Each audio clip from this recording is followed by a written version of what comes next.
Chhattisgarh CM Vishnu Desai जी के द्वारा आप सभी को बताना चाहता हूँ सबसे बड़ी अपडेट के बारे में। छत्तीसगढ़ सीएम विष्णु देसाई जी ने आप सभी के लिए सबसे बड़ी घोषणा की है कि छत्तीसगढ़ में आप सभी स्टूडेंट्स के लिए, आप सभी युवाओं के लिए जो है 19,000, जी हाँ, 19,940 पदों पर आप सभी के लिए भर्ती परीक्षा 2024 होने वाली है। तो जितने भी स्टूडेंट हैं जो गवर्नमेंट जॉब्स की तैयारी करते हैं, जितने भी स्टूडेंट हैं जो कॉम्पिटिशन एग्जाम्स के लिए तैयारी करते हैं, गवर्नमेंट जॉब पाना चाहते हैं, सरकारी नौकरी पाना चाहते हैं, तो आप सभी के लिए अलग-अलग विभागों में 19,940 पदों पर आप सभी के लिए भर्ती जो है होने वाली है। तो किस तरह से आप जो है 19,940 पोस्ट जो आप सभी के लिए आने वाले टाइम में पोस्ट निकल कर आने वाली है, उन सभी की तैयारी कर सकते हैं, जिसमें आप सभी के लिए असिस्टेंट प्रोफेसर का भर्ती होगा। आप सभी के लिए जल संसाधन विभाग में आमीन पटवारी का वैकेंसी जो है निकल कर आने वाला है, पटवारी का भर्ती होगा, एडीओ भर्ती है, आरआई का पोस्ट है, सहकारिता विभाग का पोस्ट है, डाटा एंट्री ऑपरेटर का पोस्ट है। ये तमाम भर्तियां, ये तमाम गवर्नमेंट जॉब वैकेंसीज आप सभी के लिए जो है, आप सभी स्टूडेंट्स के लिए जो है निकल कर आने वाले हैं। तो आप सभी स्टूडेंट्स से मैं यही कहना चाहता हूँ कि आप सभी के लिए ये सभी भर्ती परीक्षाएं, आप सभी स्टूडेंट के लिए सभी गवर्नमेंट जॉब वैकेंसीज काफ़ी ज़्यादा इंपॉर्टेंट है, बहुत ही ज़्यादा महत्वपूर्ण है। तो आप सभी स्टूडेंट से यही कहना चाहता हूँ कि अभी से जो है तैयारी करना शुरू कर दीजिए।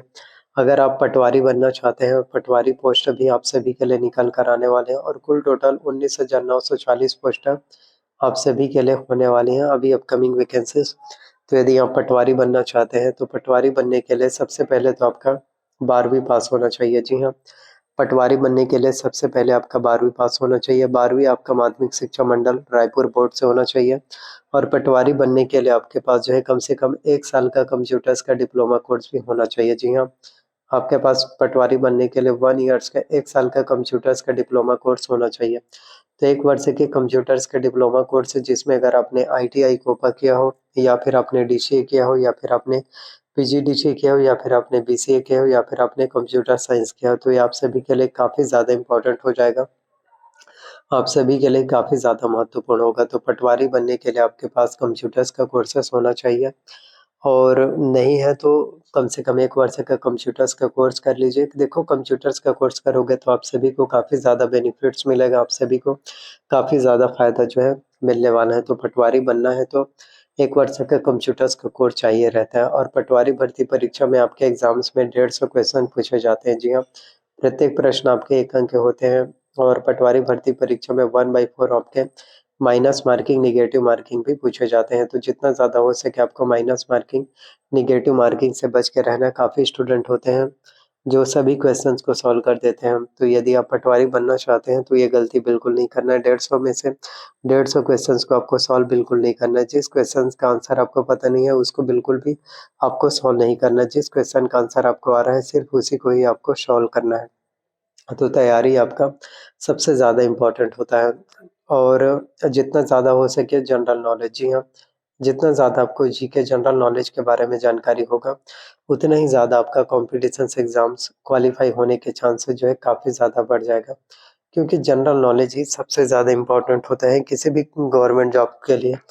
जनरल नॉलेज ही सबसे ज़्यादा ज़रूरी हो जाता है किसी भी भर्ती परीक्षा के लिए, किसी भी कॉम्पिटिशन्स एग्ज़ाम्स को क्वालीफाई करने के लिए। अगर आपको छत्तीसगढ़ के सामान्य ज्ञान के नॉलेज नहीं है तो ज़्यादा से ज़्यादा तैयारी करना, ज़्यादा से ज़्यादा प्रिपरेशंस करना, क्योंकि छत्तीसगढ़ के एग्ज़ाम्स की अगर आप तैयारी कर रहे हो, छत्तीसगढ़ भर्ती परीक्षा कॉम्पिटिशन्स एग्ज़ाम्स को क्वालीफाई करना चाहते हो और अगर आपको छत्तीसगढ़ के बारे में ही जानकारी नहीं होगा, अगर आपको छत्तीसगढ़ के बारे में ही नॉलेज नहीं होगा, तो फिर कहाँ से आपका कॉम्पिटिशन्स एग्ज़ाम्स क्वालीफाई हो पाएगा? फिर कहाँ से आपका एग्ज़ाम जो है क्वालीफाई हो पाएगा? बिल्कुल भी नहीं हो पाएगा। और इसके अलावा भी आप सभी के लिए एडीओ का भी पोस्ट होने वाला है। तो एडीओ की बात करें तो आप सभी के लिए जो है 250 वैकेंसी जो है निकल कर आने वाले हैं और व्यापम में अगर हम बात करें तो एडीओ भर्ती परीक्षा जो है सहायक विकास विस्तार अधिकारी का जो पोस्ट है व्यापम में आपके लिए सबसे बड़ा पोस्ट होता है। तो एडीओ अधिकारी यदि आप बनना चाहते हैं तो इसके लिए सबसे पहले तो आपका ग्रेजुएशंस कंप्लीट होना चाहिए। जी हाँ, एडीओ बनने के लिए सबसे पहले आपका ग्रेजुएशंस कंप्लीट होना चाहिए, आपका स्नातक की डिग्री कंप्लीट होना चाहिए। अगर आपका ग्रेजुएशंस कंप्लीट हो चुका है, स्नातक की डिग्री कंप्लीट हो चुका है, तो आप एडीओ बन सकते हैं। एडीओ भर्ती परीक्षा में आपको काफ़ी अच्छा सैलरी मिलता है, स्टार्टिंग सैलरी एडीओ भर्ती परीक्षा में जो होगा वो आपका जो है करीब 35,000 रुपये सैलरी आपको एडीओ भर्ती परीक्षा में आपको स्टार्टिंग सैलरी जो है देखने को मिल पाएगा। और ये भी सैलरी काफ़ी ज़्यादा इम्पोर्टेंट होता है। ये भी सैलरी आप में से हर किसी के लिए सबसे ज़्यादा ज़रूरी हो जाता है। अगर आपको सोचिए, अगर आपको गवर्नमेंट जॉब मिल जाता है, अगर आपके सरकारी नौकरी मिल जाता है और वहाँ पर अगर आपको 35,000 रुपये जो है अगर स्टार्टिंग सैलरी 35,000 रुपये अगर आपको शुरुआती सैलरी 35,000 रुपये अगर आपको स्टार्टिंग सैलरी मिल जाता है तो ये आप सभी के लिए ही काफ़ी ज़्यादा इम्पोर्टेंट हो जाएगा। ये आप सभी के लिए ही काफ़ी महत्वपूर्ण हो जाएगा। आपके सभी सपनों को पूरा करने के लिए बहुत ज़्यादा इम्पोर्टेंट है।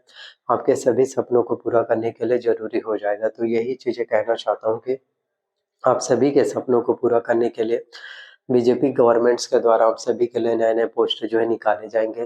प्लस आप सभी के लिए डाटा एंट्री ऑपरेटर का भी पोस्ट निकल कर आने वाले हैं। तो डाटा एंट्री ऑपरेटर के लिए सहायक ग्रेड 3 के लिए अगर आप आवेदन करना चाहते हैं, फॉर्म फिल अप करना चाहते हैं तो इसके लिए सबसे पहले आपका 12वीं पास होना चाहिए। जी हाँ, डाटा एंट्री ऑपरेटर बनने के लिए सबसे पहले आपका 12वीं पास होना चाहिए। 12वीं आपका माध्यमिक शिक्षा मंडल रायपुर बोर्ड से होना चाहिए यदि आप 12वीं पास हो चुके हैं। प्लस 1 वर्ष का कंप्यूटर्स का डिप्लोमा कोर्स भी होना चाहिए जिसमें अगर आपने ITI कोपा किया हो, DCA किया हो, PGDCA किया हो, BCA किया हो या फिर आपने कंप्यूटर साइंस किया हो तो आप इसके लिए डेफिनेटली एलिजिबल हो पाएंगे। आप डेफिनेटली इसके लिए जो फॉर्म फिल अप कर सकते हैं और ये सभी आपके लिए काफ़ी ज़्यादा इम्पोर्टेंट हो जाता है। ये सभी आप सभी के लिए सबसे ज़्यादा ज़रूरी हो जाते हैं। तो बस मेहनत आपको करते रहना है। करंट अफेयर्स के नॉलेज जो समसामयिक घटना चक्र है उनकी नॉलेज जो है रखना ज़्यादा ज़रूरी है आप सभी के लिए। तो आने वाले टाइम में आप सभी के लिए बहुत ही बड़ी भर्तियाँ एक के बाद एक वैकेंसीज एक के बाद एक आप सभी के लिए पोस्ट निकल कर आने वाले हैं। जितना ज़्यादा आप देखो मेहनत करोगे, जितना ज़्यादा आप गवर्नमेंट जॉब्स के लिए तैयारी करोगे, उतने ही ज़्यादा आप सभी के लिए बेहतर और अच्छा हो पाएगा। मैं यही चीज़ कहता हूँ कि सिर्फ अपने प्रिपरेशंस पर आपको ध्यान देना है, सिर्फ अपनी तैयारी पर ही आपको ध्यान देना है क्योंकि जितना ज़्यादा आप मेहनत करोगे उतने ही ज़्यादा कॉम्पिटिशन से एग्ज़ाम जो है क्वालिफ़ाई हो पाएगा। तो अभी से ही तैयारी करना शुरू कर दो। देखो अगर आप अभी से तैयारी करोगे, अगर आप अभी से गवर्नमेंट जॉब्स के लिए मेहनत करोगे, अभी से अगर आप कॉम्पिटिशन एग्ज़ाम्स के लिए तैयारी करोगे, तो आगे फिर आपका सिलेक्शंस हो पाएगा। और अगर आप नोटिफ़िकेशन का इंतज़ार करोगे और सोचोगे कि जब नोटिफ़िकेशन निकल कर आएगा तब हम एग्ज़ाम्स की तैयारी करेंगे, तो फिर नहीं हो पाएगा। इस तरह से करोगे तो फिर एग्ज़ाम्स क्वालिफ़ाई नहीं होगा। पहले से एग्ज़ाम्स की तैयारी करना आपको शुरू करना है। आई होप वीडियोस आपको पसंद आया हो। वीडियो पसंद आया तो वीडियो को लाइक करना। चैनल पर नए आए हो तो चैनल को सब्सक्राइब कर लेना आपको। साथ में बेल नोटिफिकेशंस को आपको ऑन करके रख लेना है। एंड वीडियोस को जितना ज़्यादा हो सके शेयर करना, ज़्यादा से ज़्यादा लोगों तक शेयर कीजिए। Thank you so much.